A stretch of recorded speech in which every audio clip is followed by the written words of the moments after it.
ফুচকার নাম শুনলেই জিভে জল চলে আসে। টক ঝাল আর মশলাদার স্বাদের এই ছোট্ট খাবারটা যেন আনন্দের আরেক নাম। বন্ধু কিংবা পরিবারের সঙ্গে দাঁড়িয়ে ফুচকা খাওয়ার মজাই আলাদা। এক প্লেট শেষ হতে না হতেই মনে হয় আরেক প্লেট হলে মন্দ হতো না। সেটি যদি আবার হয় ঘরে বানানো, তাহলে তো কোনো কথাই নেই। সবাই মিলে খাওয়া দাওয়া একদম জমে উঠেছিল, খুবই সুন্দর হয়েছিল। তার থেকে বড় কথা, সবাই মিলে একসঙ্গে খেয়েছিলাম। গুড মর্নিং, তোমরা সবাই কেমন আছো? আশা করি তোমরা সবাই খুব ভালো আছো। আমিও খুব ভালো আছি আমার মেয়েদেরকে নিয়ে। আজকে আবার চলে আসলাম নতুন আরেকটি ভিডিও নিয়ে। সকালের সব কাজকর্ম করার পর আমরা দুপুরে সবাই ঘুমিয়েছিলাম। সবাই মেয়েরা এখন উঠে পড়েছে, সবারই মুড অফ। এখানে ছোটো মেয়ে খেলা করছিল, এদিকে আমি আলুগুলো সিদ্ধ করছিলাম ফুচকা বানাবো দেখে। ওর বাবা আছে বাড়িতে, এর জন্য ভাবলাম তাড়াহুড়ো করে বানিয়ে নিই, কারণ সবাই মিলেই খেয়ে নেব। আমাদের পরিবারের ফুচকাটা পছন্দ করি আমি আর আমার বড় মেয়ে, আমরাই ভালো খেয়ে থাকি। আর ওর বাবা তেমন খায় না, আর মেজো মেয়ে তো শুধু টক দিয়েই খেয়ে থাকে ফুচকাটা, ও আলুটা খায় না। আর ছোটোটা তো এখনও খেতেই পারে না।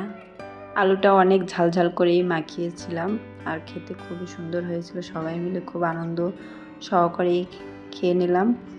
ফুচকা খাওয়ার পর বাবা চলে গিয়েছে দোকানে। এখানে মেয়ে পড়ছে, ওর পড়াগুলো এখন আমি ধরবো। আর এদিকে দেখো বিছানার কি অবস্থা। তারপর বিছানাটা রেডি করে এখন দু মেয়েকে নিয়ে বসাবো পড়াতে। দিনে আমার যতই কাজ থাকুক না কেন, আমি সব সময় চেষ্টা করি কোন সময় আমার মেয়েদেরকে নিয়ে আমি পড়াতে বসাবো। আর ওদের যে সময় পড়ানোর সময়টা, ওই সময় আমি কোনো কাজই করি না, শুধু ওদেরই সময় দিয়ে থাকি। কাজ কি, কাজগুলো আগে থেকেই করে রাখি।